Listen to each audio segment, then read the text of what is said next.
السلام عليكم ورحمة الله تعالى وبركاته. الحمد لله والصلاة والسلام على أشرف رسول الله وعلى آله وصحبه والناس أجمعين أما بعد. புனிதம் நிறைந்த ரபியுல் அவ்வல் மாதத்தை நாம் அடைந்திருக்கிறோம். அல்ஹம்துலில்லாஹ். அஸ்அதுல் யௌம், பாக்கியம் நிறைந்த நாள் என்பதாக பார்க்கப்படுகின்ற ரபியுல் அவ்வல் 12 ஆரோக்கியத்தோடும் மகிழ்ச்சியோடும் துஆவோடும் சந்தோஷத்தை வெளிப்படுத்திய நிலையில் நாம் அந்நாளை அடையும் பாக்கியத்தை அல்லாஹ் நம்மவர்களுக்கு தந்தல் புரிவானாக. புனித நூலான திருக்குர்ஆனுடைய வெளிச்சத்திலும் நபிமொழி நபி வழிகளுடைய வெளிச்சத்திலும் நபியினுடைய புகழையும் நபியினுடைய பிறப்பையும் நபியினுடைய வரலாறையும் மக்களுக்கு மத்தியில் சொல்வது ஒரு நற்காரியம், நற்கர்மம் என்பதாக நாம் பார்க்க முடியும். அந்த அடிப்படையில் கண்மணி த்வாஹா ரசூலுல்லாஹி ஸல்லல்லாஹு அலைஹி வஸல்லம் அவர்களுடைய பிறப்பை ஒட்டியுள்ள சில விஷயங்களை மட்டும் நாம் பார்ப்போம். கண்மணி த்வாஹா ரசூலுல்லாஹி ஸல்லல்லாஹு அலைஹி வஸல்லம் அன்னவர்களுடைய தந்தை அப்துல்லாஹ் ரலியல்லாஹு அன்ஹு அவர்களுக்கு 18 வயதாக இருக்கும் நேரத்தில் ஆமினா ரலியல்லாஹு அன்ஹா அவர்களை திருமணம் செய்தார்கள். அப்துல்லாஹ் ரலியல்லாஹு அன்ஹு வஃபாத் ஆகும் பொழுது அவர்களுடைய வயது 25 இருந்தது. திருமணம் செய்யும் பொழுது 18 இருந்தது. ஆமினா ரலியல்லாஹு அன்ஹா நபி ஸல்லல்லாஹு அலைஹி வஸல்லம் அவர்களை கருவில் சுமந்து 2 மாதத்திற்கு பிறகு அப்துல்லாஹ் ரலியல்லாஹு அன்ஹு வஃபாத் ஆகிறார்கள். நோயின் காரணமாக மதீனாவில் அடக்கம் செய்யப்படுகிறார்கள். இச்செய்தியை சீரத்துல் ஹலபிய்யா என்ற கிதாபில் புத்தகத்தில் நாம் பார்க்க முடியும். ரபியுல் அவ்வல் 12ஆம் நாள் சுபுஹுடைய நேரத்திற்கு முன்பதாக கண்மணி த்வாஹா ரசூலுல்லாஹி ஸல்லல்லாஹு அலைஹி வஸல்லம் பிறக்கிறார்கள். பிரசவ வேலைகளை பார்த்த மருத்துவர் அப்துர் ரஹ்மான் இப்னு அவுஃப் ரலியல்லாஹு அன்ஹுடைய தாயார் அஷ்ஷிஃபா என்ற தாயார். செவிலியராக இருந்தவர்கள் உம்மு ஐமன் ரலியல்லாஹு அன்ஹா. நபி அவர்கள் பிறந்த இந்த சுப செய்தியை ஆமினா ரலியல்லாஹு அன்ஹா ஒரு தூதுவர் மூலமாக கஅபத்துல்லாவை சுற்றி வந்து கொண்டிருக்கும், தவாஃப் செய்து கொண்டிருக்கும் பாட்டனார் அப்துல் முத்தலிபிடம் சொல்கிறார்கள். தூதுவரும் போய் சொன்னார்கள்.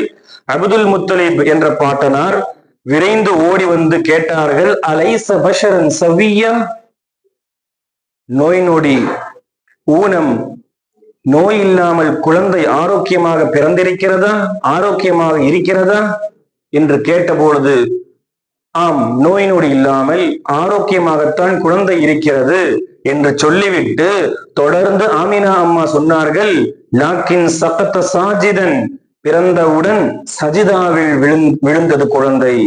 பிறகு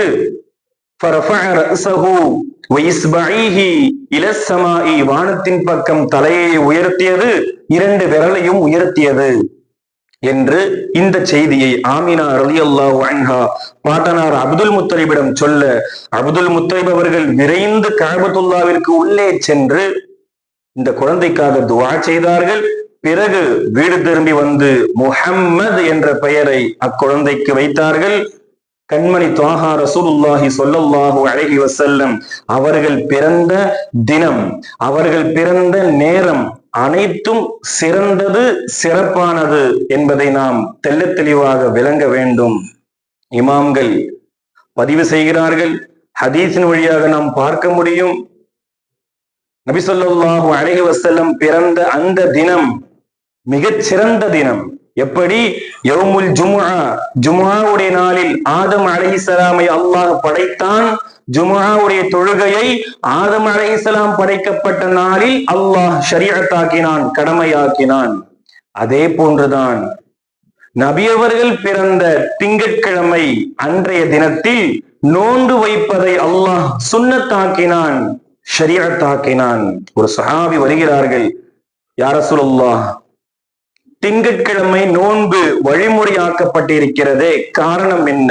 எதற்காக திங்கட்கிழமை நோன்பு வழிமுறையாக்கப்பட்டிருக்கிறது என்ற கேள்வி தொடுத்தார்கள். நபி அவர்கள் சொன்னார்கள், ஃபீஹி உலித்து, அந்த நாளில் நான் பிறந்தேன், எனவே திங்கட்கிழமை நோன்பு வைப்பது வழிமுறையாக்கப்பட்டிருக்கிறது, சுன்னத்தாக்கப்பட்டிருக்கிறது. ஒஃபீஹி உன்சில அலைய, என் மீது குர்ஆன் அந்த நாளில் இறக்கப்பட்டது என்ற செய்தியை சொன்னார்கள். முஸ்லிமிலே பதிவு செய்யப்பட்ட ஹதீஸ்.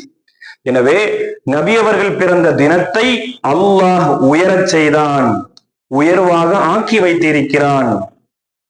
நபி அவர்கள் பிறந்த நேரம், அதையும் இமாம்கள் தெல்ல தெளிவாக சொல்கிறார்கள். உலகத்தில் சிறந்த இரவுகள் என்ற பட்டியலை இமாம்கள் கொண்டு வருகிறார்கள். அந்த பட்டியலில் இன்ன அஃலல் லயாலி, உலகத்தில் வருடம் வருடம் 12 மாதங்கள் தொடர்ந்து வரும், அதில் மிக சிறப்பான இரவுகள் என்பது முதலாவது இரவு லைலத்துல் மௌலிதி ஷரீஃப், கண்மணி த்வாஹா ரசூலுல்லாஹி ஸல்லல்லாஹு அலைஹி வஸல்லம் பிறந்த இரவு மிகவும் சிறந்த இரவு. இரண்டாவதாக லைலத்துல் கத்ர், மிகவும் சிறந்த இரவு. மூன்றாவதாக மிஅராஜுடைய இரவு, மிகவும் சிறந்த இரவு.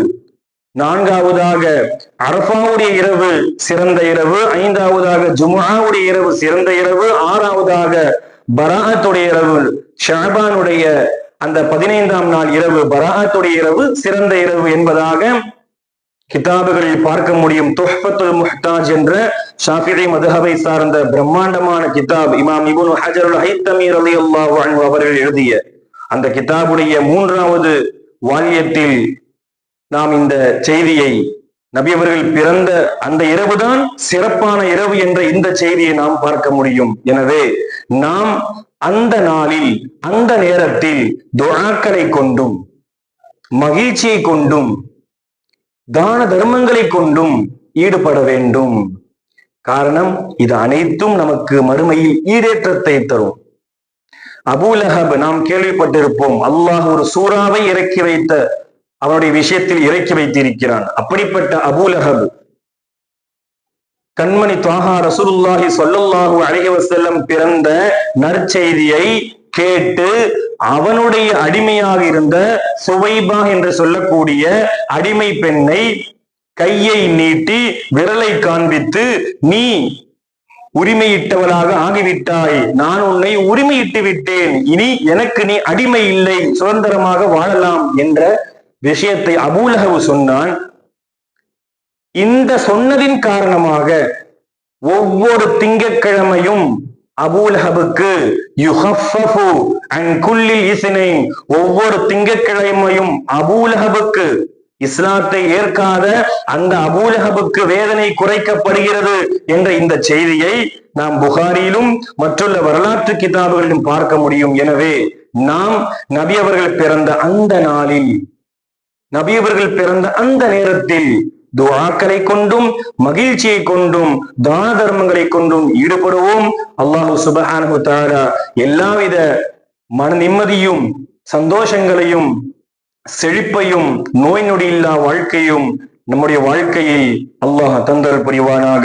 வ ஆகிரு தஅவானா அல்ஹம்துலில்லாஹி ரப்பில் ஆலமீன். வஸ்ஸலாமு அலைக்கும் வரஹ்மத்துல்லாஹி தஆலா வ பரகாத்துஹு.